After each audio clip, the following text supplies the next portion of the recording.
Recording in three, two, and one. And Francis stars in Forbidden Planet. That wasn't the stab I figured you'd do. What did you think I would I do? figured you'd do something from Hicks. That's Oh, well, you're not. That's aliens. aliens. That's right. I'll talk about that in a minute. I guess I'm I guess I'm the idiot this week. It's game over, dude. It's game over, man. Welcome to episode 186 of Nerdery Murdery. Big 186. I'm Zig with your nerdery. And I'm Jeffrey with your Murdery. Welcome to another week of the highs and lows, the ups and downs, the good and the bad, and the nerd and the murd. We have a new show we're in the middle of right now. There's 7 or 8 seasons. So I think it's 7 seasons plus the follow-up season, which I think makes 8. But it's Bosch. Bosch. Bosch is incredible. To show Um, somebody said a long time ago, and why do middle-aged guys like Bosch so much? dude, watch it. It's awesome. It is really, really good. It's a detective show. It's murder, and of course I love it. From what I understand, his like I want to say like his accent is really good, and he's like Scottish, Yeah. That like shocks me. very That shocks me to know he's Scottish, is because he's really good. His facial expressions are great. yeah, maybe Um, Northern English. it took me a while to figure out. They ended up saying it later. I noticed that his partner had a strange accent, especially because, his name is Hieronymus Bosch, which I think is awesome because Yeah, Hieronymus Hieronymus Bosch is one Bosch. of my favorite artists. Um, but he goes by Harry, and his partner always says Harry. You catch that from time to time, and I'm like, he says Harry just like the Harry Potter people do. Well, his partner is from Haiti, Ah, Haiti and Louisiana. ah, So that's where, Ali. Yeah, he would say yeah, Ali. yeah. Well, he says Airy. He says Yeah, Airy all the time, Harry. which is pretty cool. But it's really cool. Um, but give give it a watch. I would highly recommend Bosch. Um, my friend Paul gets a shout out 2 weeks in a row, because he We he love you, Paul. well, he messaged me a podcast to listen to, and I Mhm, started listening to it last night. And it's called United States of a Movie, mhm. and it's these three guys, Ollie, Ryan, and producer Will, which I thought was funny. Hey, we got one of those. But they cover 3 movies from a state, which Okay. I think is really cool. Um, Oh, we did that in the a recent episode. yes, Yes. yes, and it's funny that Paul mentioned that because as of us recording this, that episode hasn't been released and he hasn't heard that yet. Nope. But I'm going to listen to more United States of a movie. Um, and I'm really enjoying it so far. And I think I'm going to try to reach out to Ollie. From my understanding, I think he's in Austin. He's a British guy. But Really? I believe he's in Austin. Okay. But or somewhere in Texas at any rate. But I want to give them a plug because I've enjoyed them so far. Nice. And I want to reach out because I think he could be a really good guest on the show. Oh, So nice little guestery with Ollie. yeah, yeah. So give that a listen. See what you think of United States of a movie. But yeah, that's all I have. Do you have anything before stepping over to the nerdy side of the house? No, just that it's the holidays and it's kind of crazy around here. This year, Hanukkah and Christmas are on the same day, which is weird. It hasn't happened in a long time. So we're pulling out all the stops. We're gonna have candles and Manischewitz, Christmas trees, presents. It's gonna be awesome. Ah, always a good time. All right. Well, then Zig, why don't you take us over to the nerdery side of the house? Excellent. Today we're gonna talk about three movies. These are three science fiction movies you should see. They are Forbidden Planet, 2001: A Space Odyssey, and Alien. Um, so we'll start with the first one, Forbidden Planet. It is a 1956 American science fiction film from MGM, produced by Nicholas Nafak and directed by Fred M. Wilcox. from a script by Cyril Hume that was based on an original film story by Alan Adler and Irving Block. It stars Walter Pidgeon, Anne Francis, and Leslie Nielsen. Shot in Eastman color and CinemaScope, it is considered one of the greatest science fiction films of the 1950s. A precursor to contemporary science fiction cinema, the characters and isolated setting have been compared to those in William Shakespeare's The Tempest, and the plot contains certain happenings analogous to the play, leading many to consider it a loose adaptation. I'm glad I kept meaning to look it up, the year it came out. So for Forbidden Planet, I had never watched it. Yeah, I was surprised when you said that. I was like, I oh, had yeah, you need to see I'd this. never This is watched it. beautiful. So I watched it this week. Uh-huh. Um, and I kept meaning to look up what year it came out because I was like, they either took stuff from Star Trek or Star Trek took stuff from them, because there was a lot of stuff in there. Yeah, there's a lot of So stuff that they actually used on screen in yeah, Star Trek. If you ever see the original pilot, they use the guns. yes, yes, yes, yes.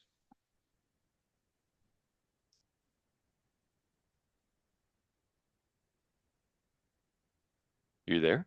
Yeah, Oh, yeah. thought I I lost you. blinked out for a second. Oh, I thought Sorry. I lost you. No, no. Well, you Um, did for but just like half a second.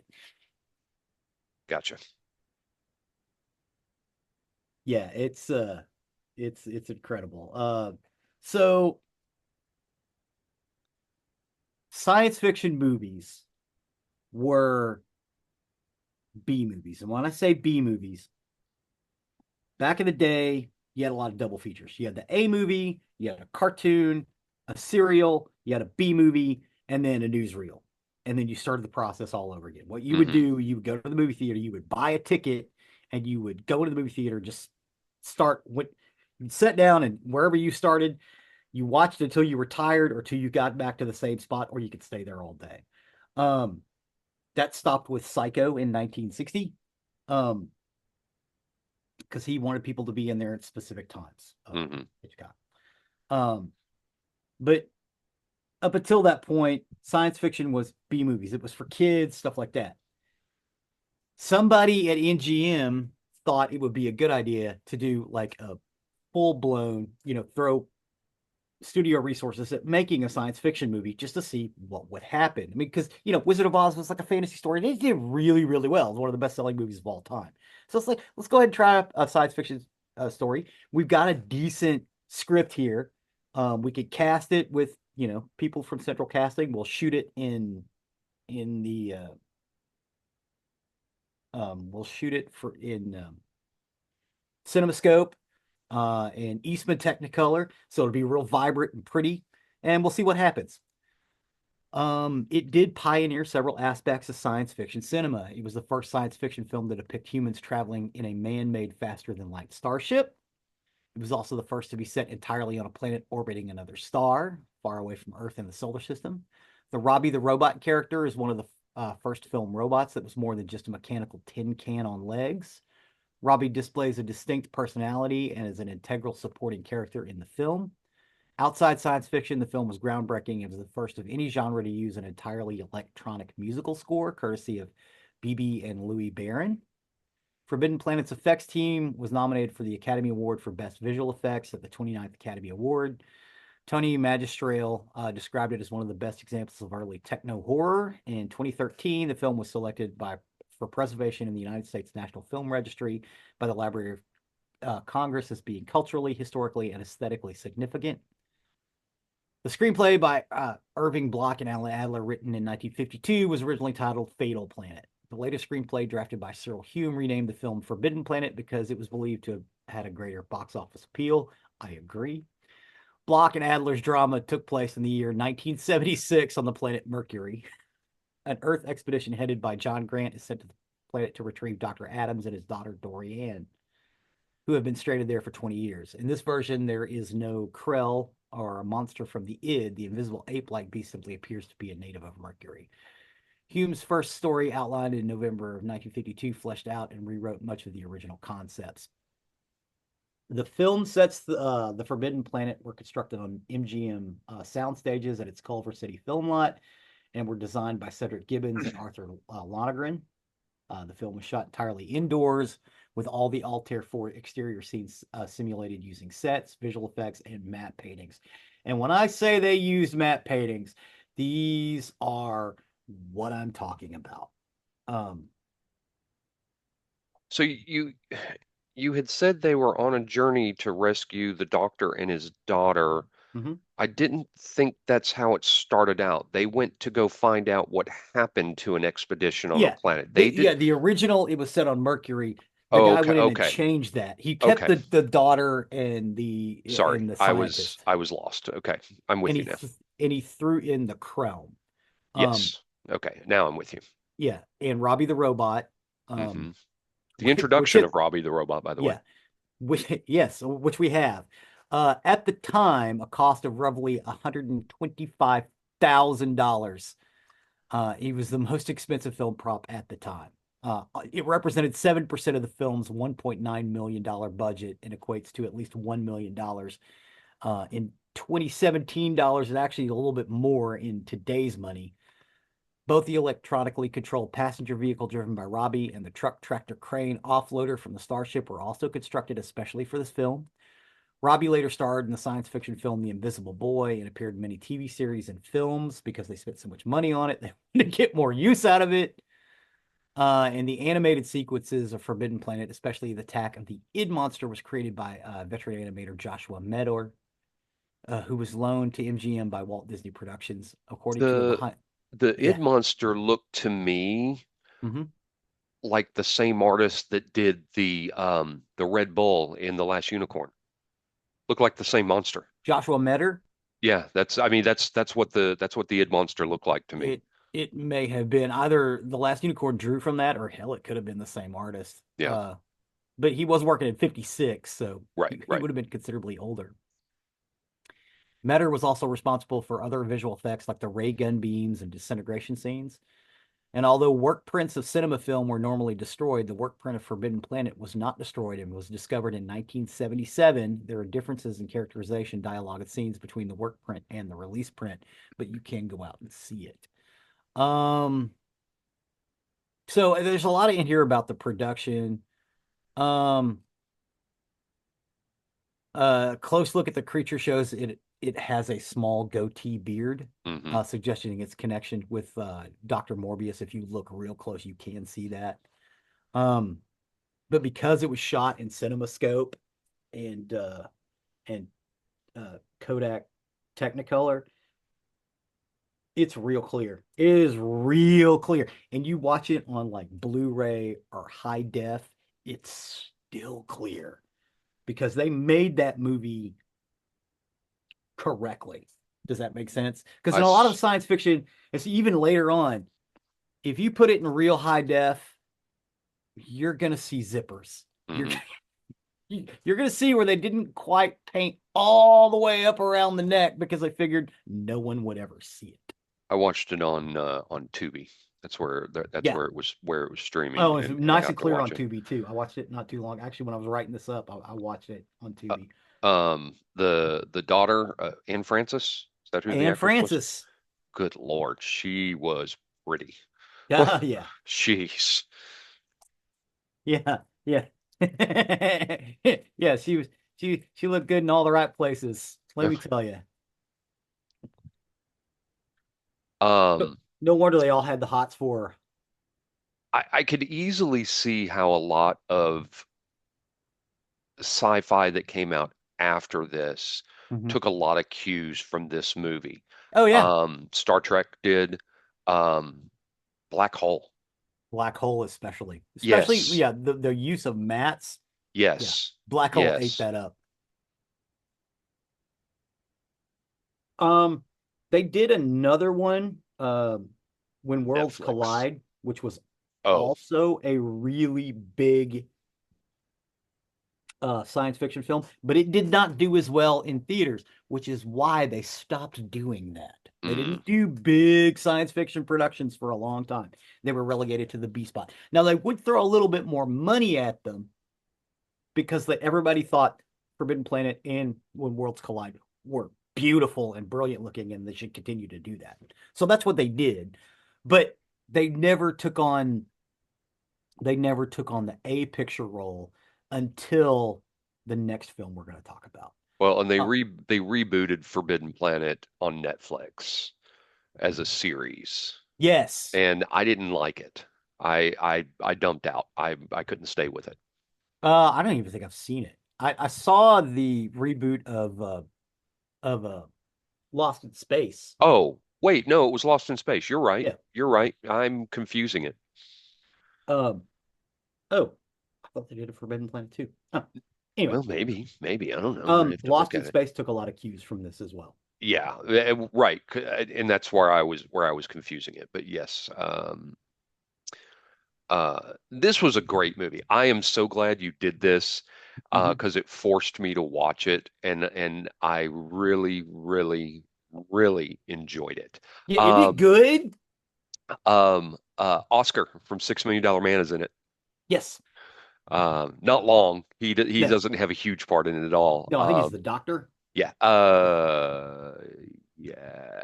Yeah, there's the doctor, Doctor and then Doctor there's the cook. Communications Officer. Yeah, and then there's the cook, who and I can't remember the actor's name, but The he's been in everything. Oh yeah, yeah. And I needed to look him up because as I saw him, I'm like, I know who this actor is. I just can't Yeah, place him. he did Um, television all through the 70s and the 80s. the cook had a bigger part than the actor who played Oscar in the Yeah, $6 Million Man. yes. Um, great movie.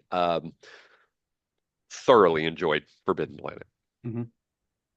Yeah, and with the Robbie, who is basically a Deus Ex Machina. Yeah, Um, and the monster from the id, and how the Krell society fell in one day, and they figured it all out. And oh my God, it's brilliant. It is brilliant, brilliant, brilliant. Um, Twilight Zone borrowed a lot from this, even though hmm they were in black and white, so they really couldn't. You could see a lot of sci-fi was taken Yeah, from this. You could yeah, easily see it.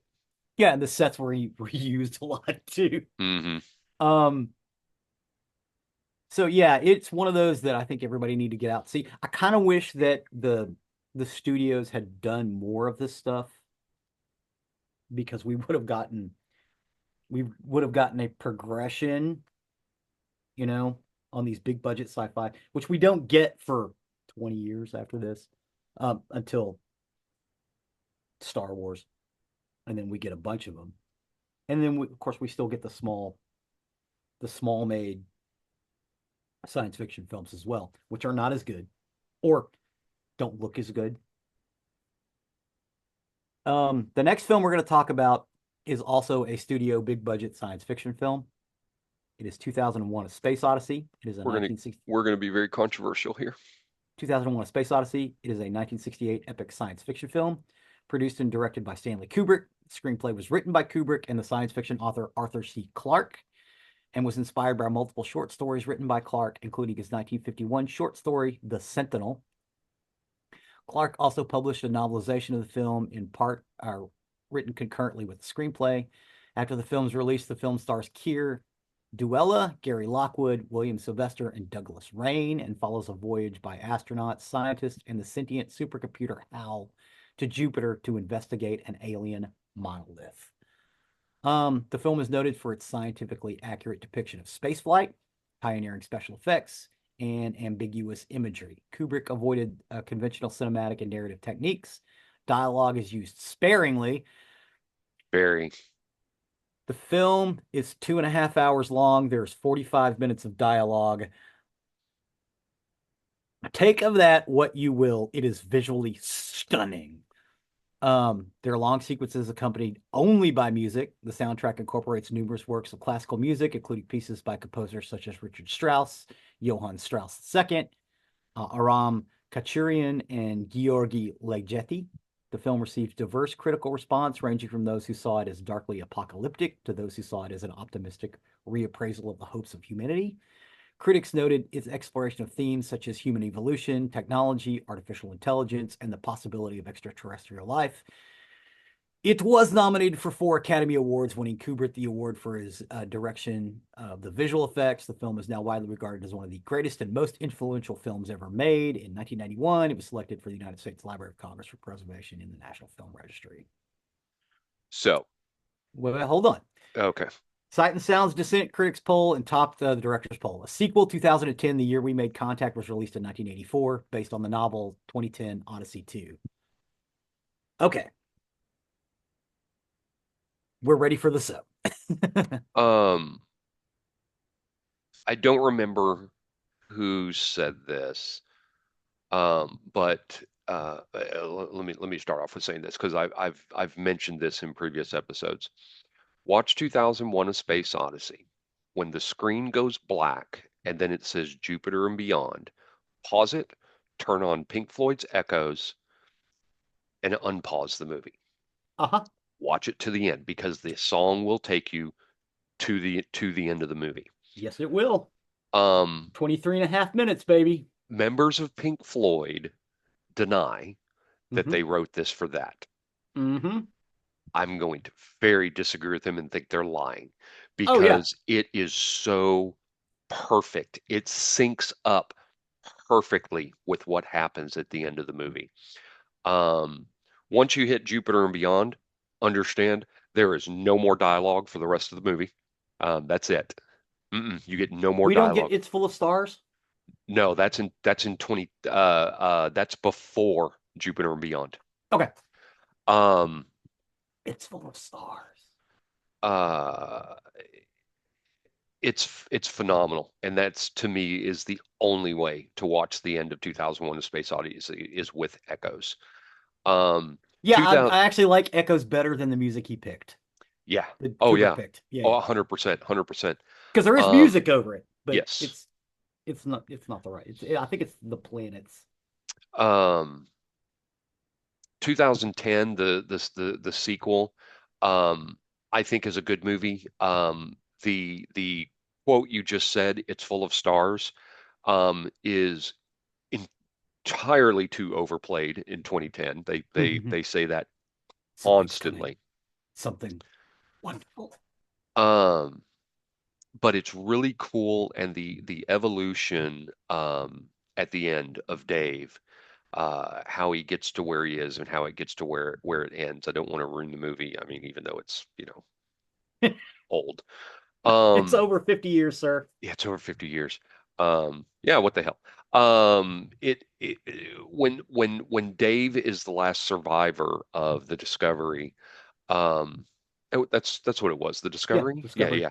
Um, it's him going to the alien race and having to go through his entire life so that he can evolve into the Star Child.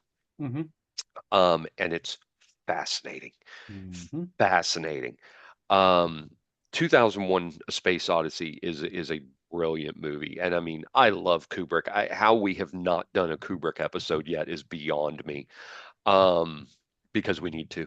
Mm-hmm. 2001: Space Odyssey is brilliant, absolutely brilliant. But do yourself the favor, do it with echoes. Mm-hmm. Oh yeah, yeah, because it's better. The Yeah, music is better than what Kubrick picked. yeah, And honestly, Kubrick didn't have echoes to use. right, right. So That's what I'm if you saying. didn't It have was written echoes to use, afterwards. the Right. piece of music he used was fine. Yes, yes. Um, But the fact yeah, that because Pink I Floyd agree with said you. they I did think they not write it for totally that, they fucking wrote lied. that for that Oh, that episode. I don't see how they didn't.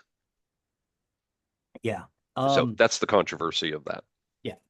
I would say go out and watch 2010 too, because Yep. it bookends that story. It makes it make more sense. Yeah. Um, but Kubrick didn't have anything to do with the 2010. Yeah. And coincidentally enough, I had just recently watched 2001 Oh, before nice. I ever knew we were going to have this episode. I just happened to watch that. Forbidden Planet and the one we'll get to next, I watched this week.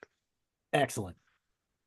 So after completing Doctor Strangelove, Stanley Kubrick told the publicist from Columbia Pictures the next project would be about extraterrestrial life and resolved to make the proverbial good science fiction film. Now, One of the things that he cited was Forbidden Planet. Um, he took a lot of inspiration from Forbidden Planet because it had this slick widescreen cinematography and set design. He also used Japanese kaiju monster movie productions ideas, Ishiro Honda and Luigi Tobira's Godzilla films, and Kojishima's Warning from Space. Kubrick obtained financing and distribution for the American studio MGM, with the selling point that this film could be marketed in their ultra widescreen Cinerama formats, recently debuted with their How the West Was Won. It would be filmed and edited almost entirely in southern England, where Kubrick lived, using the facilities of MGM British Studios and Shepperton Studios. MGM had subcontracted the production of the film to Kubrick's production company to qualify for the Eady levy, a UK tax on box office receipts used at the time to fund the production of films in Britain. In a draft version of the contract with Kubrick's production company in May of 1965, MGM suggested Alfred Hitchcock, Billy Wilder, and David Lean as possible replacements if Kubrick became unavailable. Kubrick's decision to avoid the fanciful portrayals of space found in standard popular science fiction films at the time led him to seek more realistic and accurate depictions of space travel. Illustrators such as Chelsea Bonestall, Roy Carnan, and Richard McKenna were hired to produce concept drawings, sketches, and paintings for the space technology seen in the film. Two educational films, the National Film Board of Canada's 1960 animated short documentary Universe and the 1964 New York World's Fair movie To the Moon and Beyond, were major influences.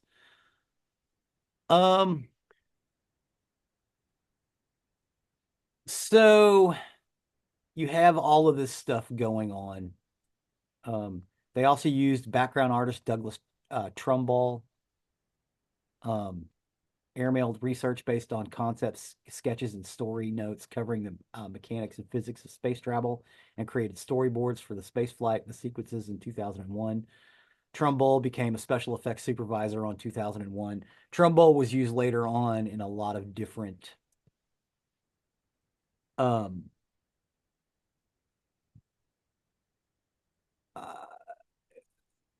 science fiction productions after that. Trumbull's name comes up quite a bit. Clark said the 1953 story, Arthur C. Clarke also co-wrote it with him, Encounter at Dawn inspired the film's Dawn of Man sequence. So let's break that down. The film doesn't actually open with them in space. Nope. It opens with a bunch of subhumans. I'm not sure what species they were going for. In 1968, they really didn't have a clear definition like we do now. Mm-hmm. But let's say Homo habilis, because we need a word for the monkey people they showed. Well, There or were, for ease of the viewer, yeah, cavemen. cavemen. Yeah, hairy Viewer, cavemen. viewer. That's listener. I guess it's Listener, well, I viewer if mean, somebody's YouTube, they can watching. see Yeah, us. yeah, Yeah. yeah. Um, but yeah, so you got these hairy cavemen, and this monolith appears in front of them. Uh, and they basically kind of worship it. And then one figures out it picks up the jawbone of, I think it's an ass, a donkey. It may have been a tapir, and uses it to kill a tapir and make war on his another tribe that's like them, that's pushing them out of the area. And then he takes that jawbone and he throws it into the air, and the jawbone goes up into the air and then comes back down, and it's a space station. Yep. Brilliant. And that's where 2001 starts. Yep. They find a monolith on the moon, and they're talking to this scientist about what to do about it. And he's like, we got to send a craft out because this one on the moon is in contact with one on a moon of Jupiter, Io which means, yeah, or Io. Io or Europa. It's one of the two. It's Yeah, either Io or Europa. I can't remember. both of which I have think the it's Io. both of which have the possibility of having life on them that we know now. We did not know that then. Mm. But it's communicating with them back and forth. So we got to send a ship out to go check it, and that's where the story starts. But you get with the cavemen, you get probably 20 minutes, and there's no dialogue with any of that. Just grunts and whistles. They had not learned to talk yet. They just learned how to pick up a bone and use it as a cudgel. That whole sequence is brilliant and beautiful and awe-inspiring. But if you don't like movies where people don't talk a lot, you're not going to like this picture. It is more, it's more about feelings and sounds and visual representations. It is not about um, talking points. There's some of that in there. Um, and I will even say that the voice of the computer, Hal, which goes crazy and starts killing the people because it doesn't understand what it's supposed to do. In 2010, you actually find out why it did that Yes. because you don't really know in 2001. So Io was the moon. I had to look that up. But also, HAL, the computer HAL, Mhm. is the predecessor to IBM. Yes. H People, A yes, L IBM, right. IBM. Yeah. Um, go ahead and finish. Go ahead and finish. I'll remember my thought. Go ahead. Well, no, go ahead. What? No, it's a complete side tangent. So Okay. The IBM thing. I kind of like that. Yeah. yeah, So how is this? And it goes nuts. You don't find out why it goes nuts until 2010 because someone goes out to go. In 2010, there's some stuff going on, and they got to send out and figuring out exactly what the hell happened. Um, so they go back to the Discovery, and basically have to fix Hal. Um, and again, it's brilliant and beautiful, and I think you should watch it. A lot of people are like, "Oh, it's such a letdown." It was a different movie. 2001 is an art piece. 2010, 2001 is an art piece that is also a science fiction film. 2010 is a science fiction film by itself. right. That's all it is. Um, and a companion piece for 2001. 2001 is an art piece. It was meant to be an art piece. That's why it draws from so many different things, different ideas, different concepts. Um, but at its heart, it is a piece of art, and that is why it's lauded. Um, if you go into it like that, like you're going to go to an art museum and look at paintings with beautiful music and some dialogue, that movie is easier to understand. Because it's not about what it says, it's what it evokes in your head. Um, which I think is why it's important. Okay. Complete side tangent before you go into the next movie because you had mentioned kaiju. Have you seen the new Superman trailer? No, I have not. I understand crypto's in it. Yes, Crypto is in it. Um, he also fights a kaiju style monster in it. Superman does at any rate. So I was talking with Mike Shanks, Two Geeks and a Microphone, shameless plug there. Yeah. Um, he and I were We talked to talking Mike a about it. lot. Yeah, but I was talking to him last night about it because I just saw the trailer yesterday, and I don't mean to derail us, but you just evoked my thought. Um, Let me say this about Superman. Number one, in general, I love a good Superman movie. Hmm. A good one. Hmm. Quest for Peace, Superman 4 doesn't exist because that was a piece of shit. Um, I even like the one with Richard Pryor. that's three. Yeah. I love three. I love Yeah. Superman 3. Um, um, but James Gunn took over as the new head of as the DCU. Uh-huh. And he promised there was going to be a new Superman movie, and it was not going to be an origin story. It was going to be a true Superman movie. Great, awesome, love it. My problem is Mike and I both agree on this. I do not think that James Gunn is the savior for the DCU. Um, James Gunn is riding the coattails of his lightning in a bottle with Guardians of the Galaxy, Uh-huh. and I think he keeps trying to recreate Guardians of the Galaxy.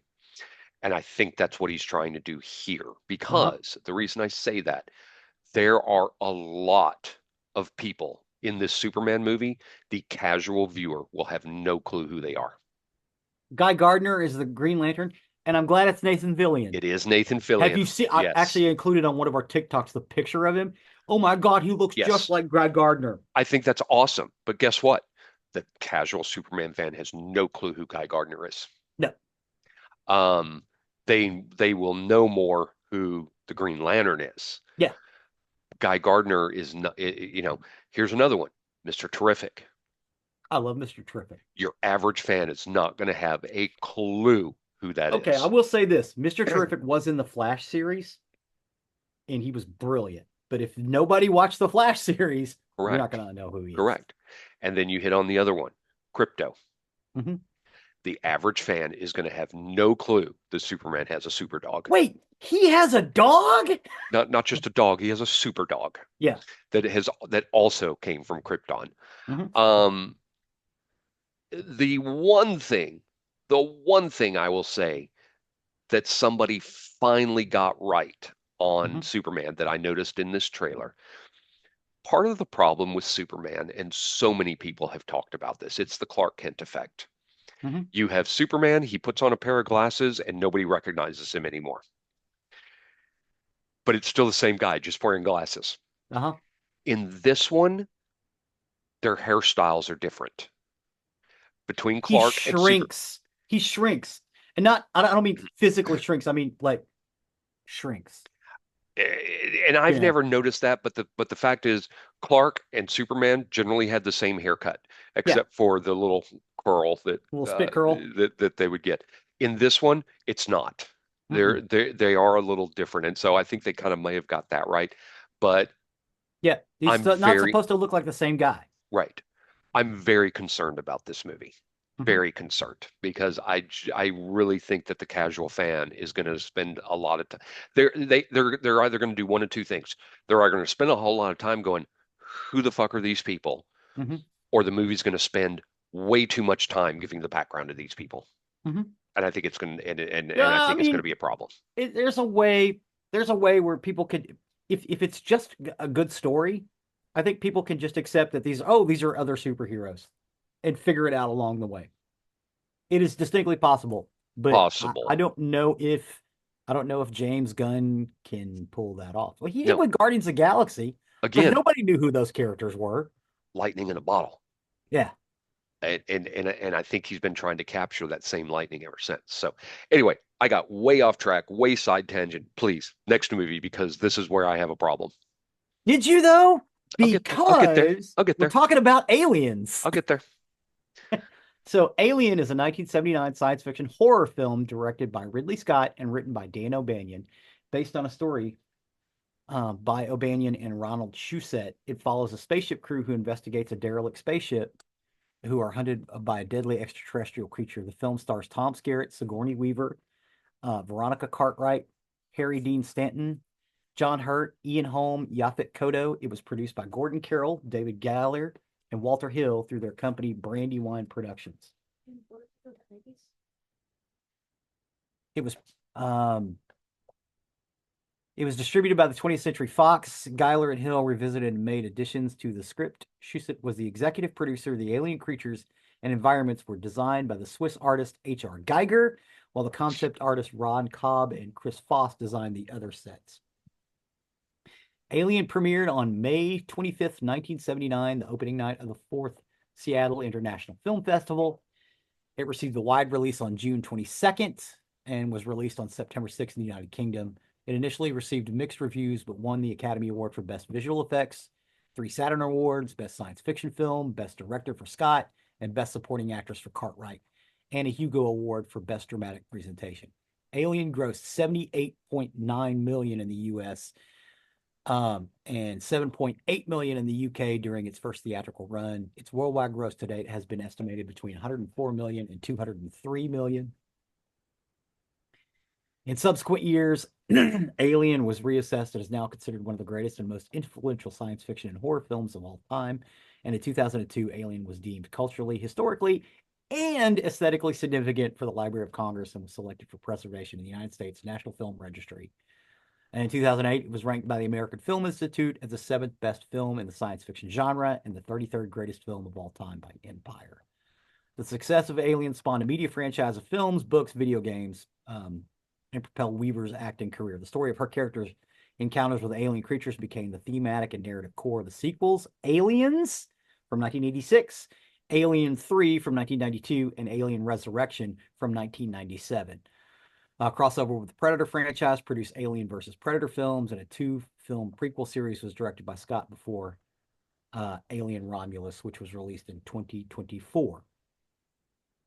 Um, Having said all that, I would like to say that again, as I said, and I realize a lot of people will say, well, the second one is better.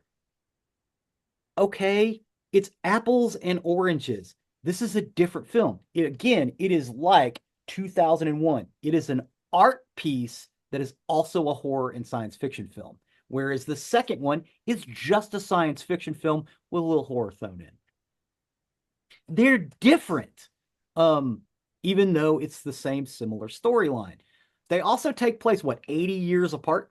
Because, 57 she got years. eight, 57. 57, yeah, 57 years apart. So Um, so let's get into that. I watched Aliens this morning. Um, you watched Aliens, yes, I watched a 1986 Alien. film. I watched Alien this week, Uh-huh. even though I've seen it before. I watched Yeah. Alien this week, and I got up at midnight and I watched Aliens at midnight. Because you needed to see it. I need to see them both. Here's what I'm going to say about that. I love the fact that you made fun of people that said Aliens is a better movie because those people are right and you are fucking wrong. Um, Aliens is a better movie, and it's not apples and oranges to me. It's a continuation of a story, and having watched both of them back to back, Aliens is a better movie. It's I much appreciate.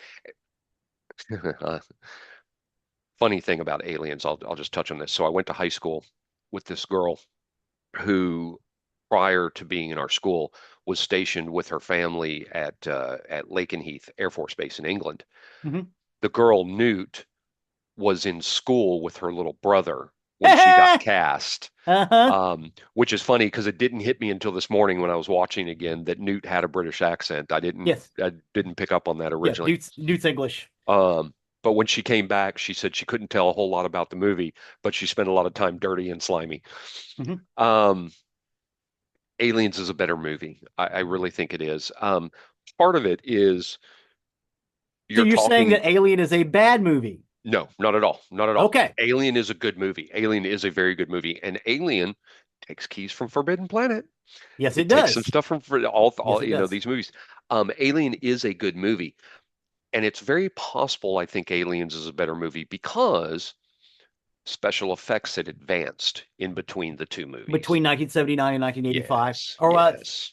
would have been 80, filmed in 78 yeah. to 85. Yeah, because Um, at least in 86 and 79, so respectively. special effects had advanced. You get a lot clearer view of the alien, Hmm. especially Mama. Yeah, Um, I, there I, is. Yeah, there is no queen in the first Alien. one. Yeah, Correct. it Correct. is. It is just one.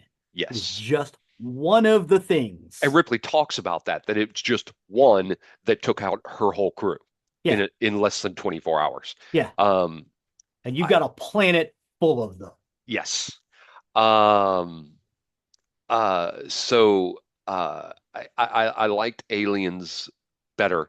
And I think in part because even though there are some good actors in the first one, I mean Tom Skerritt's a great actor. Mhm. Harry Dean Stanton is a great actor. Um, Dean I Stanton rule, man. I like Michael Biehn. I Oh, really Michael like Biehn Michael is one Biehn. of my favorite Or oh, actors is it in it. Bean? Yeah, I Michael thought it Biehn. was Bean. Michael I Biehn is love him. highly underused. There anything that you can think of that Arnold Schwarzenegger is in except for Terminator, You've said that before. I you could put disagree with Michael you. Biehn in and he would be better. I disagree with you on that. But the things he's been in have been brilliant. I ended up actually looking up his filmography this morning. He actually has stuff all the way up to this year Yeah. that he's been in. Oh yeah, Um, he's a working actor. I mean, his best role, number one all time to me, Johnny Ringo in Tombstone, Yeah. is phenomenal. But I like Michael Biehn in it. I love the gunnery sergeant in Aliens. I like Aliens better. Um, Hmm. n- I like both of them just fine. I think they're great. Aliens was the cream of the crop for me. I think they took a small step backwards in three. I think they took a major step backward in Resurrection. That's a Um, Jean-Pierre Jeunet film. I know, and I no, I no. love actually I like all four of them. I have But yet, again, I also view them as different movies. right. I have yet to see any of the prequels, and so I need to. I saw the first one. It was pretty good. They're all available on Yeah. Hulu But again, right now. you also have to look at them as different pieces of of of, of media because Hmm. everybody had a different idea on how this should be done. Yeah. And I love that. And I can understand how there are folks who don't like that. It's like Hmm. it needs to be the same hamburger in the same place everywhere you go. No, Y'all I are mean, nuts. no, I want my sequels to be different. I want them to be different stories. And that's what I like about Aliens. It is a different story. Yeah, They're exactly. having to go back to the planet because a colony has, and that's the reason, because I watched this morning. That's why I know they're 57 years apart. Yeah, because a Um, colony got set up there and she's like, "Well, you did what? right, right. You guys are nuts. She Look what happened." she wakes up to find out she's been drifting in space for 57 years in Hmm. stasis. Um, it's just Aliens to me is the better movie, but definitely see Alien. It's well worth it. Oh, okay. Really, really good movie. And I never really saw it as horror, as just pure sci-fi. I mean, yes, there are some jump scares in there, and there's some gore in there, but it's Hmm. not horrific. No. Um, who is I meant to look it up. The actor who plays Ash, the android in Alien, He is great Bilbo actor. Baggins. Yes, yes, I he's a can't great remember the actor. I can't remember the actor's name. Yeah. Um, He's I, Bilbo Baggins oh, I have to look it up from The here as we're Hobbit. going. Um, he's brilliant in Ian something. yes, and I'll have it here in just a minute. Um, Ian Holm. Ian Is that Holm, right? yes, Yeah, Ian Holm. I think that's right. I'm here on the IMDb page. Yes, Ian Holm. He's great, but in Alien, you get Lance Hendrickson. Yes. I love Lance Hendrickson. But you get him as the synthetic. Hmm. Uh, just great. They did not. Um, Yeah, it's so in the original Alien, they did not realize that Ash was a synthetic. They thought he was just an asshole. right, right. And then the idea of the aliens freaks him out so much that he just starts going crazy. And that's when they figure out he's an android. They didn't He's a know. synthetic, right? They'd been on the ship with him for years. Yeah, they talk about that in the movie that they didn't realize he was a synthetic.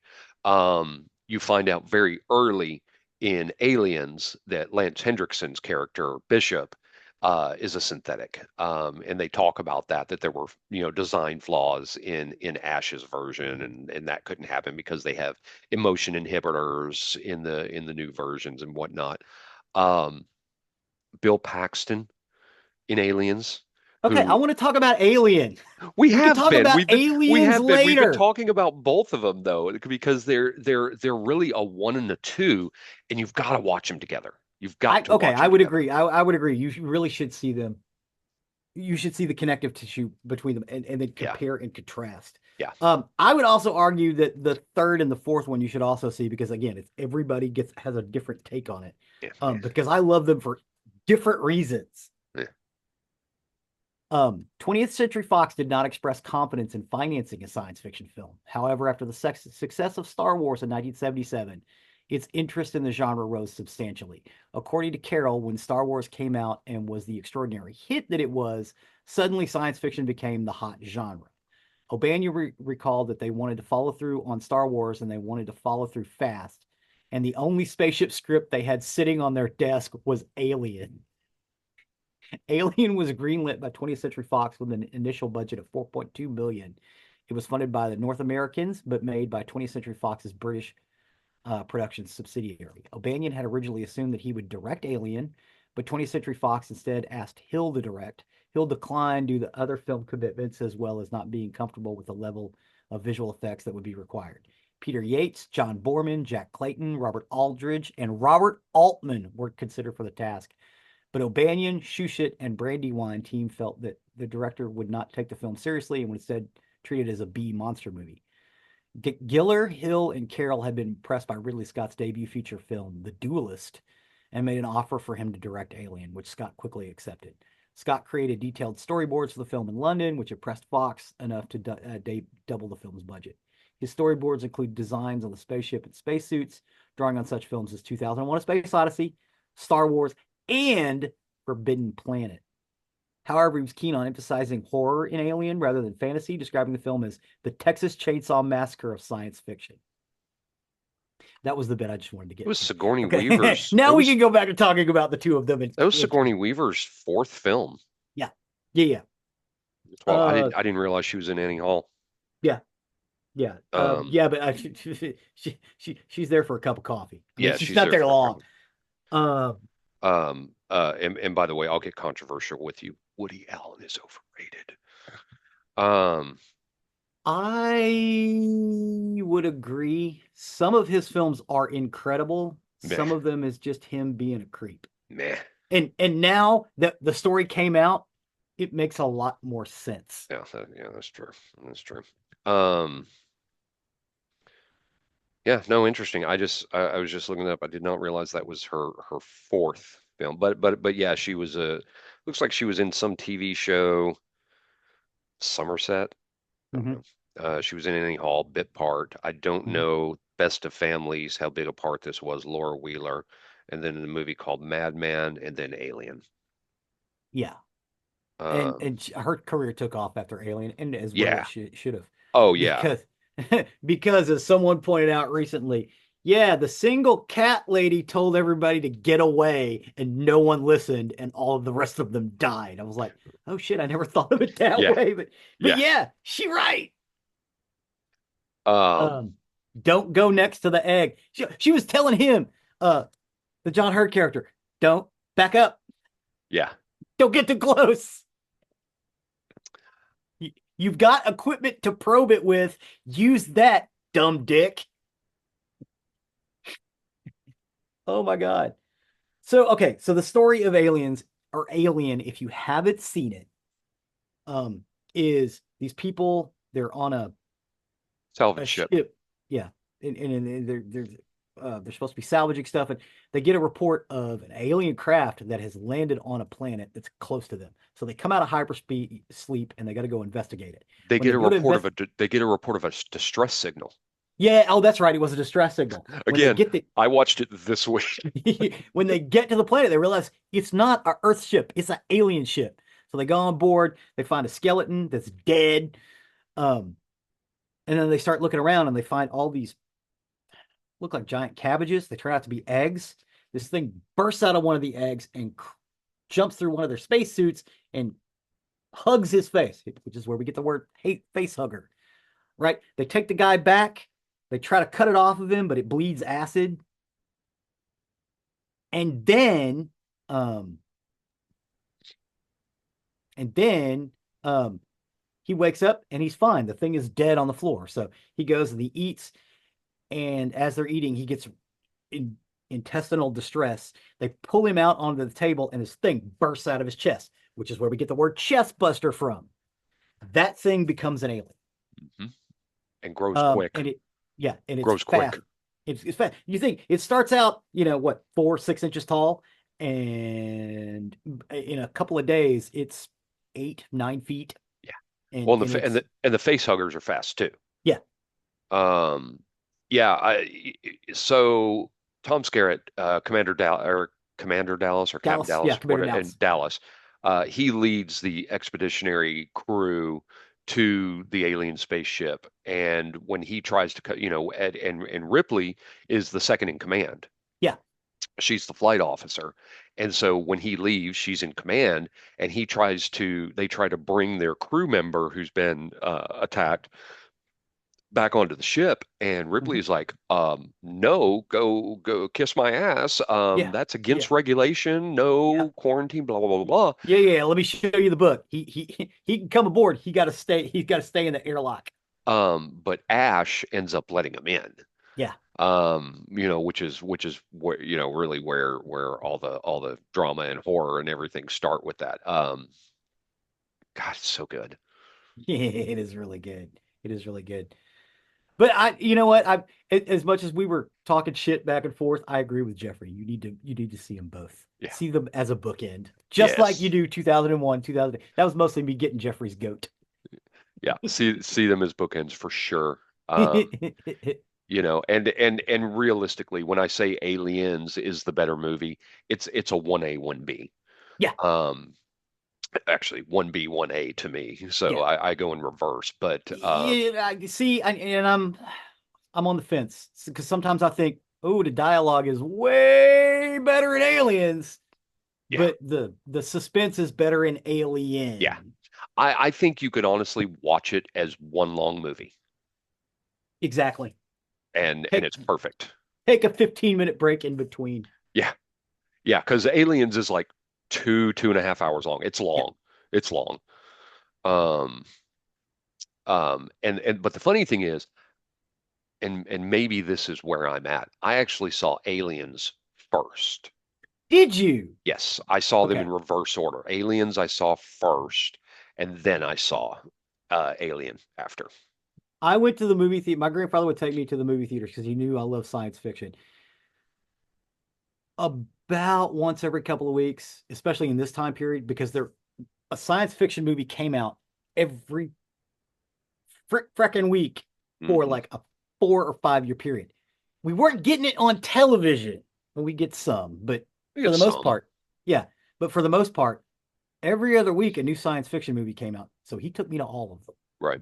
Um, I saw this in the theater, and even though it was like rated R, he didn't. He was like, dude, you love this stuff, and I loved it in the theater. Scared the shit out of me because keep in mind, 1979, I'm 6, Hmm. but it didn't matter.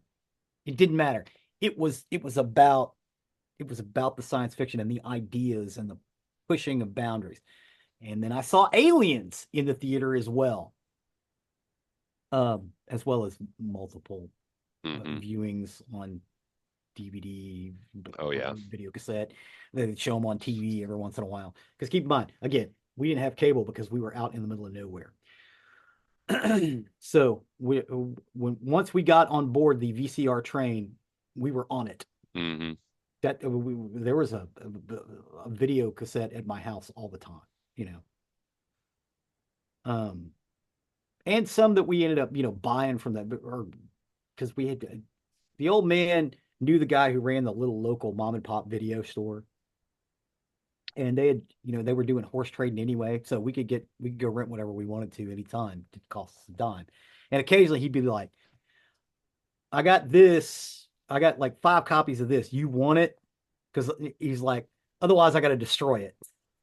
And of course, it had the little band on top of it. Um, I'm like, "Well, I thought you were supposed to return them." He's like, "No, no, no. Some of them we have to return. Some of them they tell us to destroy. So here, it's yours." Um, I don't want to get the guy in trouble, but that was 40 years ago. I think he's fine now. He's also since passed. But yeah, so we would have like these screener copies of stuff. So I would watch them over and over again. Um, the only problem I have with watching them bookended is the lighting design is a little different from one to the other. Hmm. Other than that, perfect. Perfect. And that could just be this ship's lights are like this ship's lights are like this. Right. Right. And it's Because I perfectly mean, acceptable. I mean, in Alien, you have their drop ship, which Mhm. has Christmas lights on the bottom of it for landing Yeah. lights. Yes. Whereas you go into Aliens and they've got a military drop ship that's Yes. armed to the teeth, Yeah. and it has nice floodlights and everything like that. It's Uh-huh. very, very different. Yeah. It's like, oh wow, look, those are KC lights from God. Yeah. Wow. You can't so bright you can't see anything on the other side of them. Right. Um, but yeah, it's amazing. And again, try to watch it bookended. If you got the time. Um, I think you should make the time, especially, holidays coming up or a good weekend. This would be a great movie night. Hmm. You're not, you don't have to worry about anything salacious. There's some gore, there's some horror elements, but it's nothing really that bad. Most of it is implied. Hmm. Um, and you can even sit down with your kids and make a night of it. Um, especially your teenage kids. Oh, they're gonna love it. Um, Well, especially teenage when you kids get will just be happy seeing Ripley in her underwear. yeah, Ripley in her underwear. And Sigourney Weaver in her underwear Right. because she has to strip down to get into The uh, stasis pods or whatever the they're stasis called. pods. Yeah, deep sleep chambers. But yeah, it's definitely worth a shot. And what's amazing is again, as old as this stuff is, how good those effects still look today. Yeah. Yeah. The ship designs. Oh my God. In the second one, I would say I like the Sulaco. Yeah. Sulaco. It looks like a giant rifle in space. It's a beautiful design for a ship. Well, I mean, it's obviously a ship of war Yeah, versus the salvage ship, the Nostromo, yeah, in the first one, which is yeah. Which very is obviously, obviously an industrial ship. yes. Um, yeah, The cool thing about Aliens is most of the technology they were using in Aliens actually existed in the mhm. 1980s, Yes, it did. which is Yes, it really did. cool. And some of the other stuff, like you can also see that in the design process, they'd actually looked at the original film and went, okay, 57 years after this, this is what it would look like. Right, Boom. right. Brilliant. Brilliant. And I will say Jimmy Cameron has an eye for that stuff, but he also started out as a matte painter. Hmm. In a small uh, model build guy. So all his stuff is dead on good. And not for nothing, James Cameron can take a budget of almost nothing and make it look like $1 million. Yeah, Especially when it comes to sets and mats and models and shots. Yeah. Nobody in the business better. But that is about it for three science fiction films you should see. awesome. Kids, thanks for going on that tour with us. It's fun. Yeah, without a doubt, see those three. Mhm. I think you'll be very, very happy. And Yeah. the fact that the latter two take obvious stuff from Forbidden Planet, Hmm. I think is a really good reason to watch all of them and throw Aliens in there, throw 2010 in there as Yes. well. Watch all of Yes. those.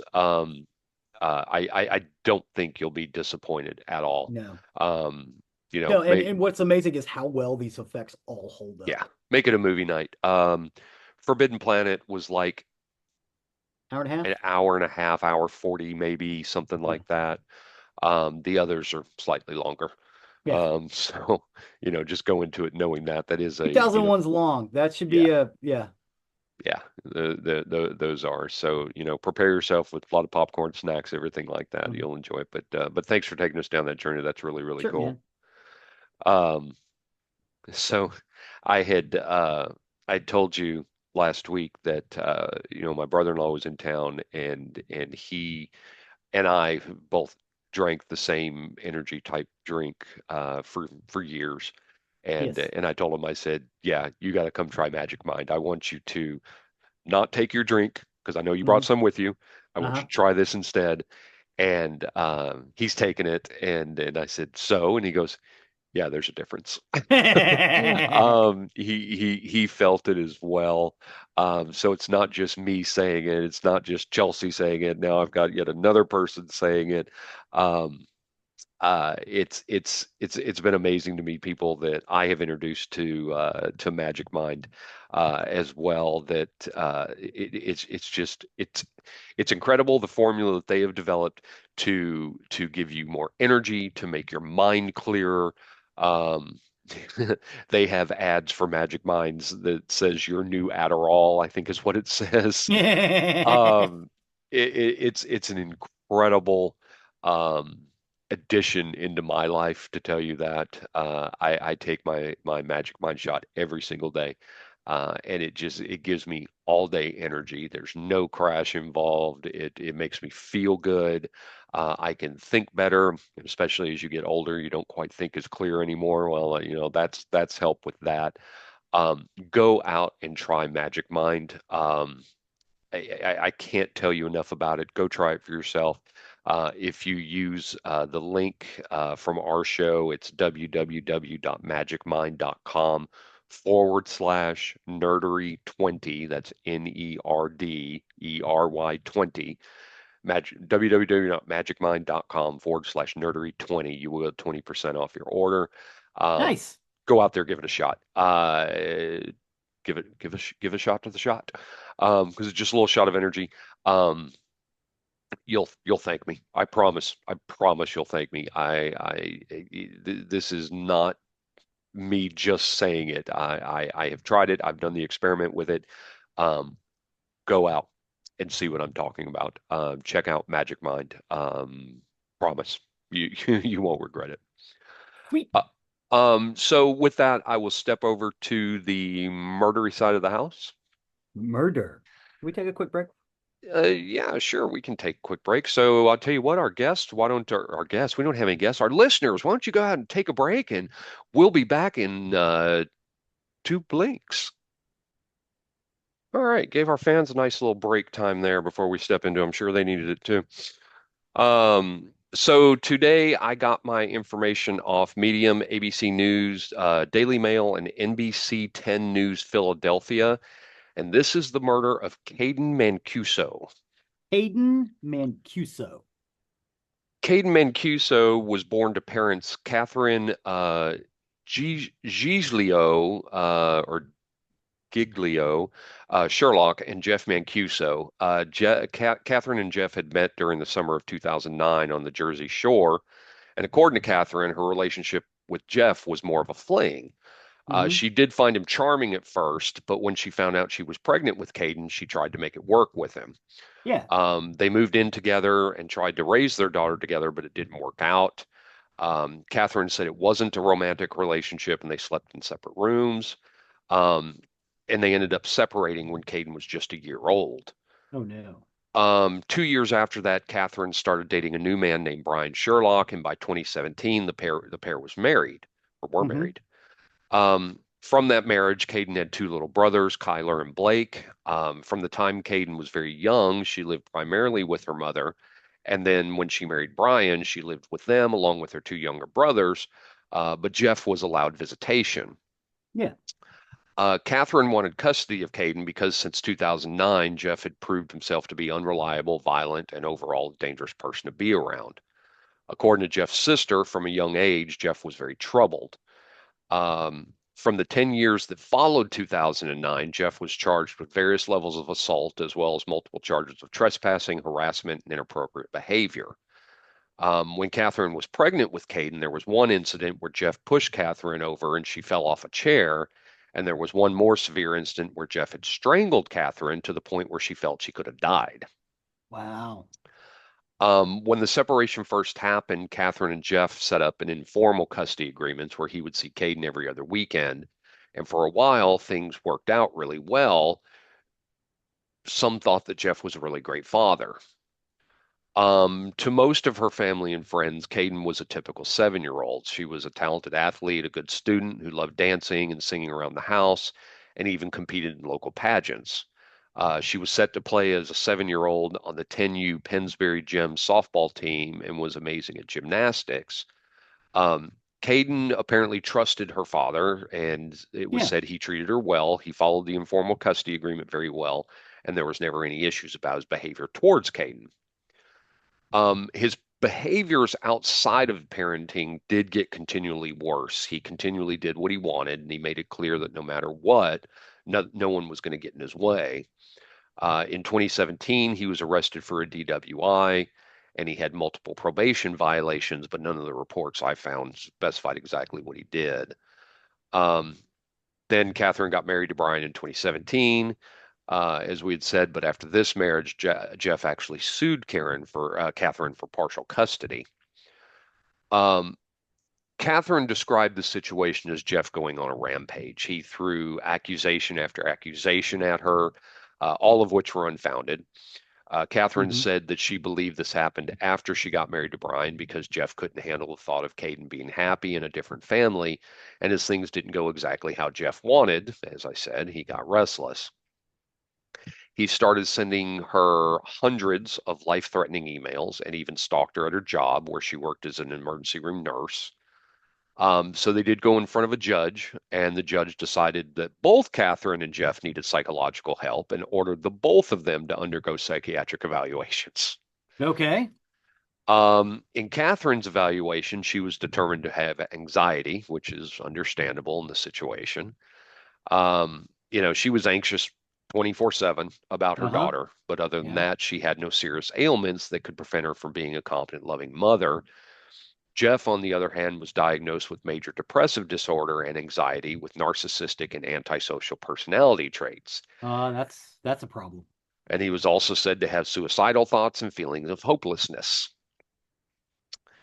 Um, so, there was a chill between Kayden's biological parents and, uh, excuse me, his sister, Jeff's sister Allison, said that their father-daughter relationship was very strong. According to Allison, Kayden was the only bright spot in her brother's life, which she said had been troubled since childhood. Issues made worse, she said, by excessive drinking, self-medication, and violent outbursts. She said, quote, he was punching teachers, getting hit in the head with a pool stick. He had 17 staples in his head or something like that. I always said to my mom, something's not right. I felt he was never the same after that. It's just the emotion part was not there as it was when he was a kid. I think that between the drinking and the hits in the head that he suffered some sort of brain damage, which caused him to progressively get mentally ill. He was okay and tolerable until Kayden. So he was already troubled and then he had a head trauma. Right. Allison We have also, seen this before. yeah. Oh, yeah. Allison also did say that her brother hated seeing his daughter so happy in a new family. So, anyway, after undergoing the mental health evaluation, the courts decided that each parent should have access to her school and medical records. They should be able to participate in all of her school and social activities, and they should make an effort to allow Kayden to stay in communication with the other parent. So, if she was with Jeff, she should be allowed to contact Catherine, and if she's with Catherine, she should be allowed to contact Jeff, That all seems perfectly reasonable. Probably the best thing for the kid. possibly. Jeff didn't have to be supervised as long as he received mental health treatment. He did represent himself in court at the custody hearing in front of Judge Jeffrey Traeger, and Catherine said it was a circus. Brian Sherlock said, quote, Jeff is attacking Kathy with all these accusations, and it was like it wasn't procedure. And the judge, they said, just allowed it. The Sherlocks said that Jeff lashed out at Kathy outside of the court, calling the police on her over and over again. She said he called the police station 30, 40 times, demanding that they go to my house and get Kayden. The police actually had to go back to him and say, if you continue to harass us, you're going to be filed for charges because he wouldn't leave them alone. The courts, however, never set up the mandated mental health program. They left it up to him to go and find a therapist and get treatment. So they never followed up on that. Um, the Sherlocks also said that Jeff Mancuso had grown violent towards his mother and physically assaulted her in front of Kayden at one point. That was when Allison Mancuso said that Kayden admitted for the first time that she was afraid of her father. She said, I think the incident with my mom scared her. We did ask Kayden after the incident, did you think daddy was going to hurt you? And she said, yes. A little over a year into the custody battle, Kayden's mom was very desperate to keep Kayden safe, so she filed for a restraining order against Jeff, but said that her complaints fell on deaf ears. By August 2nd, 2018, Kayden went up to Ocean City, New Jersey with her aunt, Jeff's sister Allison, as well as her paternal grandmother. They went to the beach, spent time as a family, but Jeff was not invited. So if I said that, I may have said Jeff in there. If I did, I didn't mean to. Yeah, So it was the aunt, she was Jeff's spending sister, time and with her Allison. paternal Yes, family. Yeah, yes. grandma and aunt. Yeah, just because he's an asshole doesn't mean that auntie and grandma are. Well, not only was he not invited, he didn't even know about it. Okay, It was at this point that Allison and Jeff's mother knew that Jeff was a violent man who honestly shouldn't even be allowed to see his daughter or have a daughter. okay. By August 3rd, Allison got a text from Catherine saying she could bring Kayden to Jeff's house on Saturday for his court-ordered time with her. But once Kayden found out about that, she expressed that she didn't want them to drop her off because she was afraid that Jeff would be angry if he found out that his sister and mother spent time with Kayden without telling him and without inviting him. So instead of dropping her off straight at Jeff's house on August 4th, they brought her back to her mother's house in Langhorne. Hmm. The same day, Kayden's stepfather, Brian, dropped her off at Jeff's house for their court ordered visit. However, when Sunday evening came and Jeff did not drop Kayden back off like he was supposed to, Brian and Catherine got worried. They tried to give him the benefit of the doubt at first, hoping he was just late, but by 9:30 p.m. that night, they got panicked and they decided Yeah, to head over to she's a little Manioc. kid. She's got to go to school in the morning. Right, exactly. So they headed out to Manioc, which is just over a 30-minute drive away. They knocked on the door but didn't get an answer, so they immediately called police. It took over 90 minutes for an officer to arrive, and by the time they did arrive, they told Catherine and Brian they couldn't do anything without a search warrant. A homicide detective said later the officer absolutely could have entered the home at that time. He did Yeah, not need a there's search already warrant. court orders on all of this stuff. Right. But Catherine and Brian didn't know that. So they Yeah, listened, they believed what the officer told them. Um, because I mean, they basically thought the officer surely knows the law better than they do. So they ended up going home that night and they waited. That night, according to Catherine, she kept telling herself that Jeff would not hurt Kayden. She assured herself that Jeff loved Kayden and no matter what mental health issues he had, he wouldn't hurt his daughter. So they had a bad night. Stayed up all night posting around Facebook to see if anybody had seen Kayden. So the following morning, by about 10:50 a.m., Brian, along with Catherine's father and Kayden's grandfather, went back to Jeff's house to check things out. As they looked around, they found that the back door was actually open, so they went inside and went into the living room, and that's where they found the horrific discovery. Kayden was lifeless, her body lying on the ground right by the front door. She was found with her shoes on, as well as a plastic bag over her head. She had obviously been murdered. Catherine's father then went upstairs to the master bedroom, and that's where they found Jeff. He too was dead. He hit himself with a belt. I guess maybe with the belt buckle. yeah, I never got any clarity on that. Um, According to the medical examiner, Kayden had died a brutal, violent death. She died as a result of blunt force injuries to the head. Um, they said she had defensive wounds, but of course mm, wasn't enough. After beating her to death, Jeff flipped her lifeless body over and over and tied a plastic grocery bag around her head, securing it with an iPhone charger to make sure she could not and would not survive.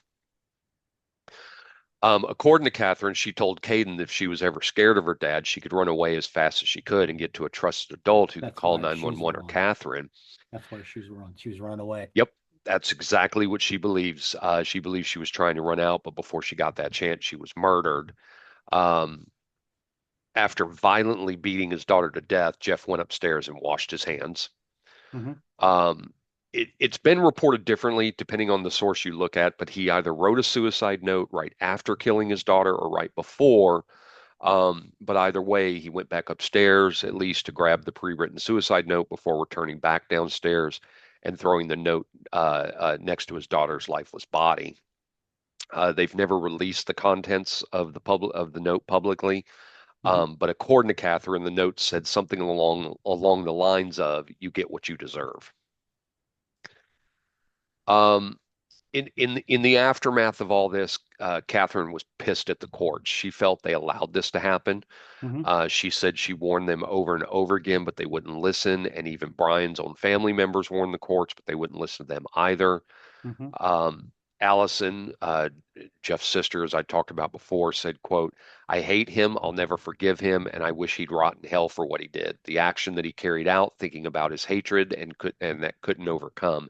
He just didn't have the ability to really love. I just don't think that mentally ill people have the ability to love." I don't necessarily agree with that statement. I Narcissists under, don't.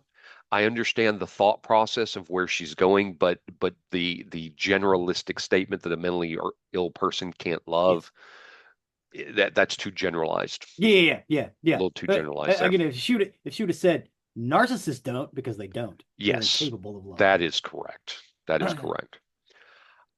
Despite the fact that Catherine had been granted a restraining order against him, the fact that they knew he was violent, the fact that the courts were concerned with his mental health, he was still allowed to have unsupervised parental visitation, which is absurd. Mhm.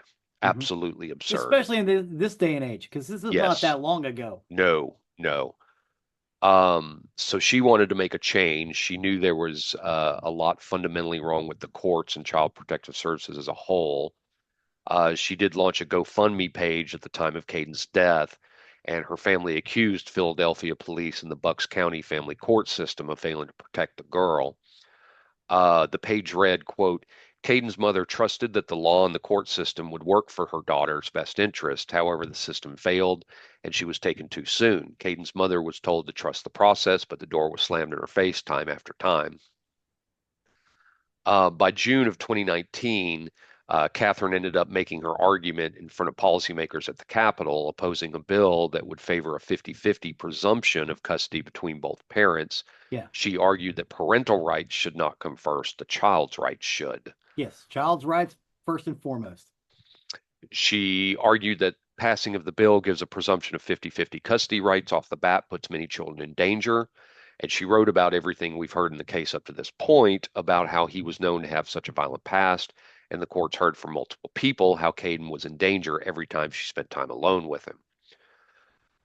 So Catherine's work helped to push Congress to pass a new law in the state called the Keeping Children Safe from Family Violence Act, or Kayden's Law, against the Violence Against Women Act, or VAWA. Again, Kayden's Law. The law unanimously passed. Nice. Um, wh- with really with this kind of case, I, I, I I'm going to get on my soapbox once again. I have to urge all of our listeners or our watchers out there, Mhm. um, be as active as you can when it comes to consuming true crime content. Mhm. Don't just look at it as a source of entertainment, although we do this for an entertainment basis. Um, do understand that these stories also have messages behind them, and especially content that involves children. Don't just listen to Caden's story and move on with your life. Listen to it and do something about it.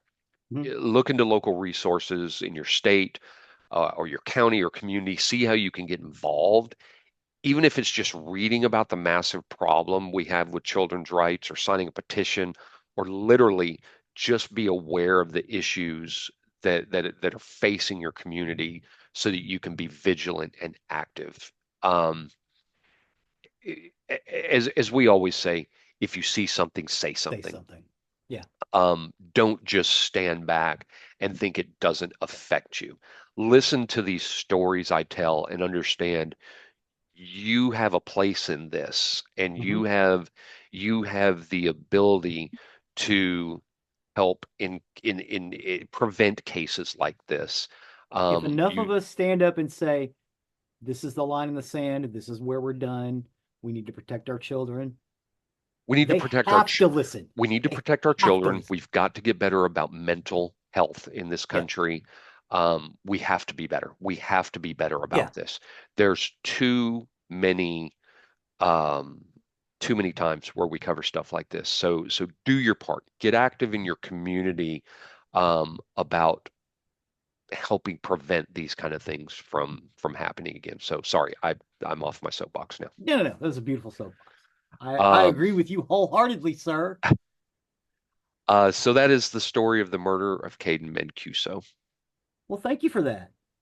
Thank you, sir. I appreciate you taking that journey with me. I know it's not always easy on my part, but appreciate you sitting through with me on that. So that will take us to the end of another recording week. As always, you can go to our website, nerdery.com, where that's our hub where everything we talk about. You'll find links to we talk about, the things we talk about, plus pictures. And you'll also find the link to our YouTube page, which Zig so often updates. Yes, in this one you have got snippets and pieces of those films that we talked about. Check those out. Get yourself a taste of that. It's quite lovely. Awesome. You can also find the link to our merchandise. If you wish to show off your nerdery and murdery fandom, please do consider purchasing something from our store. That, along with our patrons, you can find the link to our Patreon. If you wish to become a donator to the show, that, along with our merchandise, goes to help with the costs that are associated with the show, keep us going. And do realize, as a patron, you also get bonus episodes that nobody else gets. We did That's right. do a kind of an episode a few weeks ago where we talked about things we had in a particular exclusive. So you do get those. So if you need if you need additional nerdery murdery fandom in your life, please do consider becoming a patron because you do get that information there. You do get those stories there. We appreciate each and every one of you. Please and thank you. Please and thank you. Last but not least, please don't forget to leave a 5-star review wherever you can. It really helps us and helps others find our content that may be looking for the information that we talk about. So with that, I have been Zig with your nerdery. and I'm Jeffrey with your murdery. Cue the music.